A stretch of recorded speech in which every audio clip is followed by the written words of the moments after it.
بیانیو تچاوی من بطاریا بری بربانگ خاپان تدلی من بخاطر خستنا ستیرین نویسکار و جوان روجاوای کردستانی بلف و بزاوه که برچاف پنجمورا پینوسین خوا پرتوکخانه کردی دا داتینن. هیویا وان اوه که پرتوکخانه کردی همو جورین و جایی زنگین بوبا. تا زمان چاند و کلتور کردان هر بمینن زندی. هلبسوان و نویسکار عزیز خمجوین یک جنویسکارین روجاوای کردستانی این چالاک. در سال 1965 دا باجار حسکش دایک بویا. در سال 1985 دا جپیمانگا الکتریکی درچویا.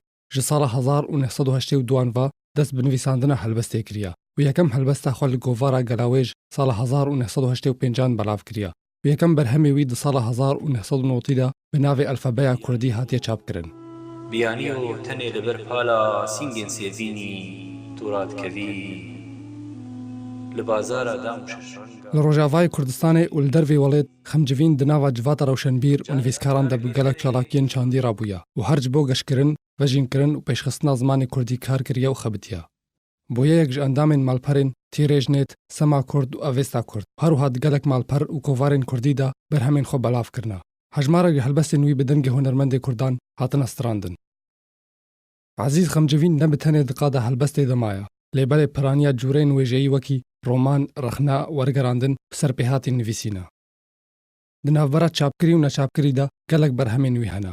Jiyên hatî çapkirin, Dîwana Zîndana Piçûk li Yekîtiya Nivîskarên Kurd li Duhokê, Dîwana Pejal birêya Dezgeha Semaya Çand û Hunerê lê Dubey, Alfabeya Kurdî sala 1990 li Şamê, jiyana Mala Ehmedê Palo, wergerandin ji zimanê Erebî, gotinên pêşiyan û îdiomên Kurdî, herwiha romana Zêro. Berhemê wî li bendê çapkirinê jî ev in. Evînî û bîrhatinên çivîkan, stranên jînê, pêlên ahîna matmayî, çend bihnok li pêxêla Keserê, herwiha gelek pirtûkê din yên cuda cuda. Helbestvan Ezîz Xemcivîn û ji sala 2011 ve berê xwe daya Almanyayê û li wir niştecî bûye, wergirê çend xelat heye.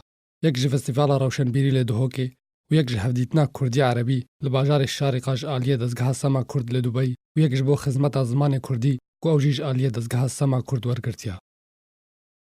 Ezîz Xemcivîn dibêje ku ew dixwaze hemû karînên hindirê xwe bi pênûsa xwe derbîne.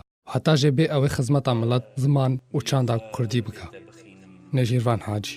وەکە بلبلێکی سەرێ سبەهی ji te re bixwînim